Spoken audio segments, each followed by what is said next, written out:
वहम या हेलुसिनेशन, ऐसा कहा जाता है कि इस बीमारी का कोई इलाज नहीं, लेकिन मैं ये मानता हूँ कि ऐसी आज तक कोई बीमारी ही नहीं है जिसका इलाज ना हो। ठीक है, बाज़ औक़ात हम ह्यूमन बीइंग कमज़ोर होते हैं, हमें उस बीमारी का नहीं पता चलता और हम उसकी दवाई या ट्रीटमेंट नहीं ढूंढ सकते, तो वो हमारी एक कमज़ोरी होती है। लेकिन जहाँ तक इसका इलाज है तो इसका इलाज भी मुमकिन है।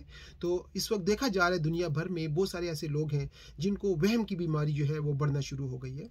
तो ये टॉपिक बड़ा ही इंटरेस्टिंग है और इसमें मैंने आपके साथ कुछ ऐसी चीज़ें शेयर करनी है जिनको आप आई एम श्योर के इंजॉय भी करेंगे। तो सबसे पहले तो हम देखते हैं कि ये जो वहम की बीमारी या हेलुसिनेशन की बीमारी है, इसका ताल्लुक हमारे जिस्म के किस सिस्टम के साथ है। इसका सिस्टम हमारा है नर्वस सिस्टम, जो दिमाग का एक समझे सिस्टम होता है। और उसमें से भी जो ख़ास इस पर हम बात करते हैं वो हम करते हैं 5 सेंसरी नर्व्स के हवाले से, यानी जिनको हम नॉर्मली 5 खवासे खमसा कहते हैं। यानी हमारी जो आँखें हैं उसका ताल्लुक एक सेंस के साथ है, दूसरा है हमारा नाक जिसका ताल्लुक हमारी सूंघने की हिस्स के साथ है, फिर है हमारा मुंह या ज़ुबान जिसका ताल्लुक हमारे चखने के साथ है, चौथी है जो हिस्स वो है हमारा कान जिसके ज़रिए हम आवाज़ें सुनते हैं, और पांचवा है जिसको हम कहते हैं टच, या जो फीलिंग हम सेंस करते हैं टच के ज़रिए, तो उसको भी हम इसमें कंसिडर करते हैं। तो जब इस सिस्टम के अंदर कोई गलतफहमी होती है, ख़राबी आना शुरू होती है, तो हमें वहम की बीमारी या हेलुसिनेशन की बीमारी आना शुरू होती है। तो जब हम इस सिस्टम को बेहतर करेंगे, इसके अंदर जो मसला है उसको अगर हम करेक्ट करेंगे, तो मुझे उम्मीद है कि ये बीमारी भी काफ़ी हद तक बेहतर हो सकती है। तो वहम का इलाज ये नहीं समझना चाहिए कि ये मुमकिन नहीं है। अगर हम उसका इलाज नहीं ढूंढ पा रहे तो ये हमारी कमज़ोरी है और इसको हम समझने के लिए कुछ चीज़ों को देखने की कोशिश करते हैं। तो बुनियादी तौर पर जो वहम की बीमारियां होती हैं या हेलुसिनेशंस होती हैं वो 5 तरह की हो सकती हैं। पहली को हम कहेंगे ऑडिटरी हेलुसिनेशन, यानी कुछ लोग आपने देखा होगा, आपकी फैमिली में भी होंगे, जो ये कहते हैं कि उनको आवाज़ें आती हैं, मुख्तलिफ़ किस्म की उनको आवाज़ें आती हैं, लोग उनके साथ सरगोशियाँ करते हैं, उनको लगता है कि उनके कमरे में कोई लोग बैठे हुए हैं जो उनसे बातें करने की कोशिश कर रहे हैं, यानी उनको मुख्तलिफ़ किस्म की जो आवाज़ें आती हैं। तो इस गलत फहमी को या इस वहम को हम इंग्लिश में कहेंगे ऑडिटरी हेलुसिनेशन। हालांकि उनको खुद भी पता होता है, यकीन करते हैं कि कमरे में कोई नहीं है, कोई तीसरा बंदा नहीं है, उसके बावजूद उनके साथ ये कंडीशंस होती हैं, तो उसका मतलब उनका एक वहम है जो हकीकत से कम्प्लीटली यानी मुख्तलिफ होता है। अच्छा, कुछ लोग होते हैं जो सेकंड होते हैं, उसको कहा जाता है विजुअल हेलुसिनेशन, यानी उनको चीज़ें नज़र आती हैं। अक्सर लोग आपने देखो वो कहते हैं कि जी हमें शक्लें नज़र आती हैं, हमें जिन नज़र आते हैं, हमें भूत नज़र आते हैं, हमें साए नज़र आते हैं। हालांकि वो चीज़ वहाँ पर होती नहीं है, लेकिन उनकी आंखों का एक धोखा होता है कि उनको कुछ चीज़ें नज़र आ रही होती हैं। तो इसको सेकंड किस्म की हम हेलुसिनेशन कहेंगे, जिसको कहेंगे विजुअल हेलुसिनेशन। तीसरा होता है जिसका ताल्लुक है आपके नाक के साथ। नाक के अंदर एक नर्व होती है, उसको कहा जाता है ओल्फैक्टरी नर्व। तो आपको मुख्तलिफ किस्म की चीज़ों की स्मेल आती रहती है। कुछ लोग हैं वो कहते हैं जी जब हम अपने घर में जाते हैं तो हमें मुख्तलिफ किस्म की स्मेल आती हैं, कुछ को फूलों की स्मेल आ रही होती है, कुछ लोगों को खाने की स्मेल आ रही होती है, हालांकि वहाँ पर कुछ नहीं होता। तो आपकी जो ये नर्व है गलतफहमी में किसी न किसी चीज़ की स्मेल कर रही होती है। बहुत सारे लोग बाहर जाते हैं, किसी के घर में जाते हैं, तो उनको अजीब किस्म की स्मेल्स आ रही होती हैं। तो ये भी एक हेलुसिनेशन होती है, इसको कहा जाएगा ओल्फैक्टरी हेलुसिनेशन। अगली जो हेलुसिनेशन होती है उसका नाम होता है गस्टैटरी हेलुसिनेशन, और इसका ताल्लुक है आपके मुंह या जुबान के साथ, क्योंकि यहाँ पर जो नर्व होती है वो बाज़ औक़ात या तो खाने का टेस्ट उसको मुख्तलिफ तौर पे डिफरेंट नज़र आता है, फील होता है, या बिल्कुल होता ही नहीं है। तो अगर जब आपके खाने की टेस्ट में कोई प्रॉब्लम आना शुरू हो जाता है और उसमें अगर आपको किसी किस्म का वहम बनना शुरू होगा, तो उस हेलुसिनेशन को कहा जाएगा गस्टैटरी हेलुसिनेशन, जिसका ताल्लुक बेसिकली आपके चखने के साथ है। और सबसे आखिर में होता है, उसको कहते हैं टैक्टाइल या सोमैटिक यानी हेलुसिनेशन, जिसका ताल्लुक आपके साथ छूने के साथ है।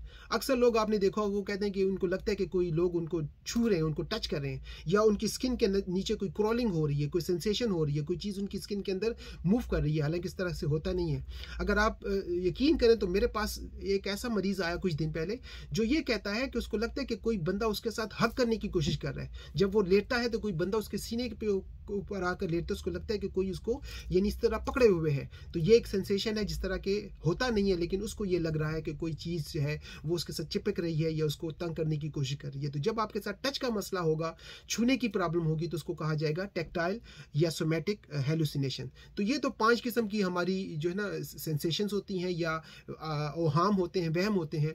अब हम इसके पीछे देखेंगे कि इसके पीछे वजूहात क्या हो सकती हैं, क्योंकि अगर आपके जहन में किसी चीज़ के हवाले से कोई चीज़ बन रही है, वहम बन रहा है, तो कोई ना कोई वजह होगी। पहली वजह होती है कि बाज़ लोगों की ज़िंदगी में बहुत सारे सदमे गुजरे होते हैं।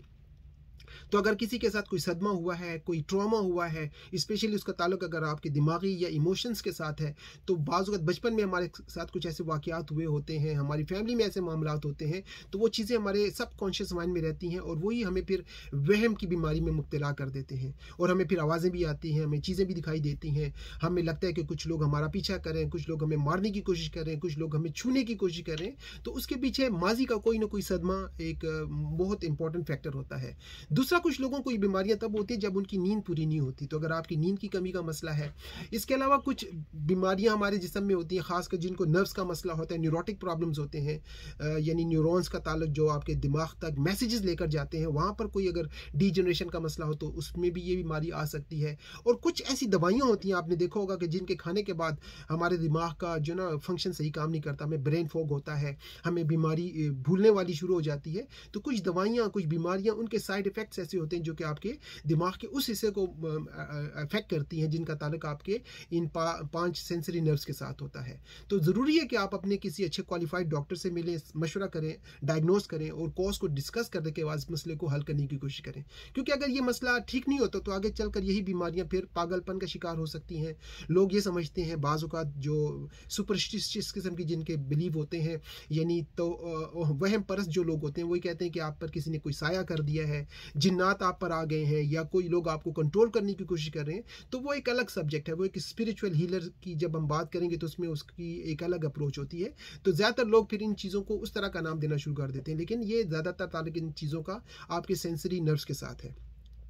अच्छा, जब आप अपने किसी स्पिरिचुअल लीडर के पास जाते हैं, चाहे आपका ताल्लुक किसी भी मज़हब के साथ हो, आप जाते हैं किसी मौलवी के पास, किसी इमाम साहब के पास, किसी पीर के पास, या अगर आपका मज़हब क्रिश्चियन है तो आप अपने पेस्टर्स के पास जाते हैं, या आप अपने मंदिर में जाते हैं, जहाँ पर भी आपने इबादत करनी है, आप जाकर उन लीडर से बात करने की कोशिश करते हैं।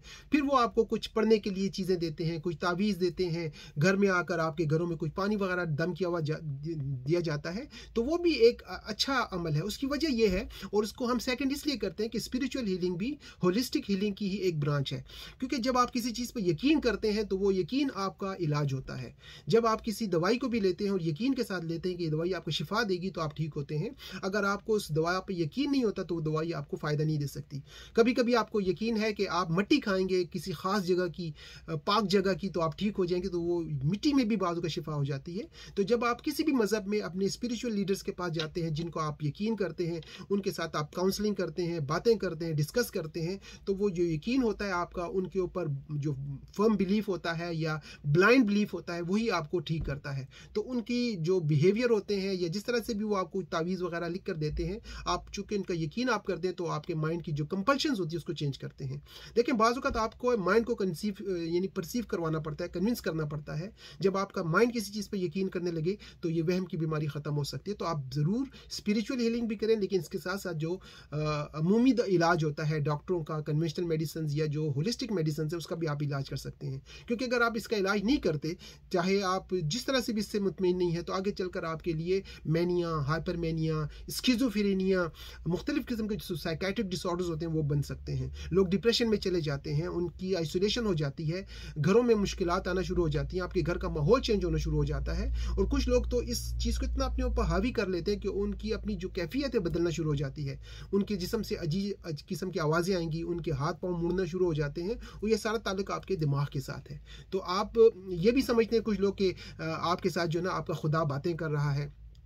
कुछ लोग कहते हैं कि आपके जो देवता हैं, जो जिनको भी आप यकीन करते हैं, वो आपके साथ आके कमरे में आकर बातें करते हैं, या वो आपके साथ आके रहना शुरू करते हैं। कुछ लोग इवन इसको ये भी कहते हैं कि आपको स्पेशल किस्म के मैसेजेस, एक जो डिवाइन पावर्स हैं उसकी तरफ से आ रहे हैं। तो ये सारी चीज़ें जो है ना वहम में आती हैं, और इसका ताल्लुक आपकी हेलुसिनेशन है। तो जब आप अपने डॉक्टर के पास जाते हैं तो वो आपको काउंसलिंग करते हैं, आपको मेडिटेशंस करवाए जाते हैं, आपको CBT मेडिसिन दी जाती है, आपको नफ्सियाती बीमारियों की जो दवाइयाँ होती हैं, जो एंटी डिप्रेसेंट्स होती हैं, एंग्जोलेटिक्स होती हैं, उस तरह की दवाएं दी जाती हैं। उसके साथ ये होता है कि आपका माइंड किसी हद तक स्विच ऑफ हो जाता है, सो जाता है, और आपको वो एहसासात आना कम हो जाते हैं। लेकिन वो बीमारी बाज़ का दब जाती है और इसकी शिद्दत वक्त के साथ साथ बढ़ना शुरू हो जाती है। तो बेहतर है कि आप इसको होलिस्टिक तरीके से भी हल करने की कोशिश करें। तो आखिर में नाज़रीन, मैं आपको कुछ ऐसी चीज़ें बताता हूँ होलिस्टिकली जिनका आप इस्तेमाल करके इस तरह की बीमारी को काफ़ी हद तक बेहतर कर सकते हैं। सबसे पहले हम बात करते हैं, क्योंकि मेरा काम यह है कि मैं आपको एक ऑप्शन देता हूँ मल्टीपल चॉइसेस के तौर पर। तो सबसे पहले हम बात करते हैं हर्बल सप्लीमेंट्स में, कि कुदरती तौर पर कुछ ऐसी जड़ी बूटियाँ हैं जो कि आपके जहन की इस तरह की कैफियत को बेहतर कर सकती हैं। वो आपके जो नर्व्स के अंदर डीजनरेशन आई है या प्रॉब्लम आना शुरू हो गई, डी अरेंजमेंट्स आई हैं, उसको भी वो बेहतर कर सकती हैं। तो आप बजाय केमिकल बेस्ड मेडिसिन के आप हर्बल सप्लीमेंट की तरफ भी ट्राई कर सकते हैं। और अगर आपको इससे फ़ायदा होता है तो ये होगा कि कम से कम आपको साइड इफेक्ट्स कम से कम मिलेंगे। तो उसमें 3-4 आपको मैं हर्ब्स बताता हूँ जिनको एडाप्टोजन कहा जाता है। एडाप्टोजन वो हर्ब्स होते हैं जो कि आपके जहन की तनाव को, टेंशन को, स्ट्रेस को, टेंशन वगैरह को कम करती हैं। तो उसमें अश्वगंधा एक बड़ी टॉप की हर्ब हम नॉर्मली देते हैं। अगर उससे फ़र्क ना पड़े तो रोडियोला रोसा के नाम से एक हर्ब आती है, वो आप इस्तेमाल कर सकते हैं, जिसका ताल्लुक है आपके जहनी दबाव को कम करना, आपकी सोचों को कंट्रोल करना और आप रिलैक्स फील करना। बाज़ औक़ात ये होता है कि आपके जिस्म के मुख्तलिफ हिस्सों में खून की सप्लाई मुतासर होती है। तो अगर आपके दिमाग में खून की सप्लाई सही नहीं हो रही, सर्कुलेशन ऑफ ब्लड नहीं है, तो वो हिस्सा डेड होना शुरू हो जाएगा, उसकी परफॉर्मेंस में कमी आएगी। उसको बेहतर करने के लिए एक बड़ी time tested research backed science backed herbal supplement है जिसको कहा जाता है जिनको बाइलोवा। तो आप उसका सप्लीमेंट भी इस्तेमाल कर सकते हैं। अच्छा, अक्सर लोग ये भी कंप्लेन करते हैं कि वो रात को सो नहीं सकते, सोते हैं तो उनको आवाज़ें आती हैं, उनको लगता है कि कमरे में कोई है, उनको लगता है कि पर्दे के पीछे कोई छुप कर उनको देख रहा है, कोई लोग ये समझते हैं उनके बेड के नीचे कोई लोग छुपे हुए हैं। तो ये एक बड़ा प्रॉब्लम हो जाता है कि उनकी नींद भी डिस्टर्ब होना शुरू हो जाती है, उनको अंधेरे से भी डरना लगने लगता है। तो उस कंडीशन में अगर आपकी नींद नहीं आ रही और आपको आवाज़ें आ रही हैं, चेहरे आप देख रहे हैं, तो आपको वेलेरियन एक हर्ब है वो इस्तेमाल करनी चाहिए। वेलेरियन जो है ना आपकी नींद को बढ़ाने में मदद देती है। अगर वेलेरियन के अलावा आप पैशन फ्लावर एक और प्लांट है उसका भी इस्तेमाल कर सकते हैं। तो बहुत सारी ऐसी हर्ब्स हैं जिनके चाय कहवे मिलते हैं, जिसमें वेलेरियन है, कैमोमाइल है, पैशन फ्लावर है, जिसके पीने से आपको सुकून मिलेगा और आप नींद बेहतर कर सकते हैं। कभी कभी होता है कि हमारे जिस्म में इन्फ्लेमेशन आ जाती है, दिमाग में भी इन्फ्लेमेशन आ जाती है। इन्फ्लेम जब कंडीशन होगी और अगर आपके दिमाग के खुले डिस्टर्ब हो रहे हैं तो वहाँ पर आपको ओमेगा 3 का इस्तेमाल करना चाहिए, जो कि आपके दिमाग की सेहत को और मूड को बेहतर करने के लिए हम इस्तेमाल करते हैं। इसके अलावा विटामिन में आपको विटामिन बी कम्प्लेक्स, क्योंकि वो एक न्यूरो विटामिन बेसिकली होते हैं, खासकर B1, B6, B12, ये आपके न्यूरॉन्स को, आपके नर्वस सिस्टम को इम्प्रूव करते हैं। तो आपको बी कम्प्लेक्स लेने चाहिए। बाज़ औक़ात इन विटामिन की कमी से आपको इस तरह की कंडीशंस बनना शुरू हो जाती हैं, क्योंकि अगर आपके अंदर विटामिन कम है तो नर्वस सिस्टम का फंक्शन डिस्टर्ब होगा और आपको परेशानी होगी। इसके अलावा मैग्नीशियम ग्लाइसिनेट खासकर आपके दिमाग के खुलियों को बेहतर करने के लिए हम इस्तेमाल करते हैं। तो आप सप्लीमेंट्स में बी कम्प्लेक्स और मैग्नीशियम का इस्तेमाल कर सकते हैं। इसके अलावा अगर आप लोग कुछ खाना नहीं चाहते तो एसेंशियल ऑयल अरोमाथेरेपी का आप इस्तेमाल करके अपने आप को सुकून दे सकते हैं, जो कि आपके माइंड को रिलैक्स करेगा, आपकी नींद को बेहतर करेंगे। उसमें भी बहुत सारे ऑयल हैं, नॉर्मली हम देते हैं उसमें रोजमेरी, उसमें लेवेंडर का इस्तेमाल किया जाता है। इसके अलावा पेपरमिंट एसेंशियल ऑयल है, तो इसको आप मिक्स करके किसी और बोतल में अपने लिए मसाज ऑयल बनाएं, अपने सर का मसाज करें, अपने सीने पर लगाएं, स्मेल करें, उसके बाद आपको नींद भी आएगी और आपका जो ये स्ट्रेस टेंशन का मसला है ये भी काफ़ी ख़त्म होना शुरू हो जाएगा। आखिर में मैं आपके साथ कुछ होम्योपैथिक मेडिसिन शेयर करता हूँ, क्योंकि होम्योपैथी में हम आपकी इंडिकेशन के मुताबिक दवाई देते हैं तो उससे ज़्यादा फ़र्क पड़ता है। फॉर एग्जाम्पल, जिन लोगों को टेस्ट का मसला होता है और टेस्ट उनका ख़राब होना शुरू हो जाए, बदलना शुरू हो जाए, तो उसमें जो मेडिसिन हेलुसिनेशन में काम करती है उसका नाम है आर्सेनिक एल्बम, तो वो आप इस्तेमाल कर सकते हैं। अगर आपका टेस्ट बिल्कुल आपको फील ही नहीं हो रहा तो उसमें पल्सटीला एक मेडिसिन है, बड़ी अच्छा काम करती है, तो स्पेसिफिकली हम देते हैं। अच्छा, अगर आपको बहुत ज़्यादा आवाज़ें आती हैं, वहम होता है, रात को डर लगता है, अंधेरे से आपको डर लगता है, अकेले आप नहीं सोच सकते और आपको खौफ होता है बहुत ज़्यादा, तो वहाँ पर जो स्पेसिफिक मेडिसिन होती है खासकर ऑडिटरी हेलुसिनेशन के लिए, उसका नाम है स्ट्रेमोनियम, उसका आप इस्तेमाल कर सकते हैं। दूसरी दवाई है वो उन लोगों के लिए जिनको आवाज़ें भी आते हैं, बेचैन भी रहते हैं, शरारतें वो लोग बहुत ज़्यादा करते हैं, ज़्यादा वो बोलते हैं, उल्टी सीधी बातें बहुत ज़्यादा करते हैं और कभी कभी उनमें जो है ना फाहिश किस्म की ख्वाहिशात भी आना शुरू हो जाती हैं। तो इस कंडीशन में जो होम्योपैथिक मेडिसिन आपको हेल्प करती है हेलुसिनेशन में, उसका नाम है हायोसेमस, वो आप इस्तेमाल करें। ये तमाम दवाइयाँ आप स्क्रीन पर देख सकते हैं कि नाम मौजूद हैं, तो इनको आप टैली करें, अपने किसी क्वालिफाइड होम्योपैथिक डॉक्टर से मशवरा करें और फिर इस्तेमाल करें।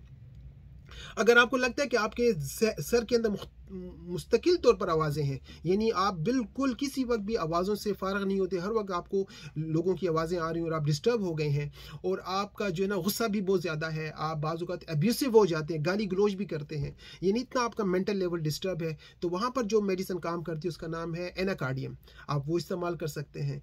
अगर आपको लगता है कि आपके हाजमे के मसाइल भी हैं, आपके अंदर इत्मीनान कम होना शुरू हो गया, आप डर की वजह से लोगों से मिलना छोड़ दिया आपने, आप आइसोलेशन की तरफ चलना शुरू हो गए हैं, और आपको लगता है कि कोई लोग आपको ऑब्जर्व कर रहे हैं, यानी पैरानाइडल कंडीशंस होना शुरू हो गई हैं, तो वहाँ पर जो एक मेडिसिन हमारी बड़ी ज़्यादा अच्छे काम करती है, उसका नाम है लाइकोपोडियम, वो आप इस्तेमाल कर सकते हैं। तो होम्योपैथी में हमारे पास 20 से ज़्यादा ऐसी मेडिसिन है जो कम बेश आपकी हेलुसिनेशन में आपकी हेल्प करती हैं, लेकिन उसमें यही देखा जाता है कि आपकी कॉज क्या है और आपकी कौन सी सेंसरी नर्व जो है ना वो डिस्टर्ब हुई और किस तरह के आपको सिम्टम्स आ रहे हैं। तो आप उसको प्रॉपर किसी क्वालिफाइड होम्योपैथिक डॉक्टर से मशवरा करें, अपनी कंडीशन बताएं, प्रॉपर डीप जो हिस्ट्री ली जाती है उसके मुताबिक अगर आप इस्तेमाल करेंगे तो साइकोलॉजिकल, इमोशनल, साइकेट्रिक जितनी भी बीमारियां हैं होम्योपैथी से बहुत अच्छे तरीके से डील की जाती हैं, क्योंकि होम्योपैथी का ताल्लुक ही आपकी रूह के साथ है, आपकी स्पिरिट के साथ है, आपके माइंड के साथ है, और अल्टीमेटली जिससे आपके फिजिकल कंडीशंस बनना शुरू हो जाते हैं वो भी अल्टीमेटली ठीक होते हैं। क्योंकि जितनी आपकी सोच है, जिस तरह का आप इंसान है, जिस तरह की आपकी सोचें हैं या आपकी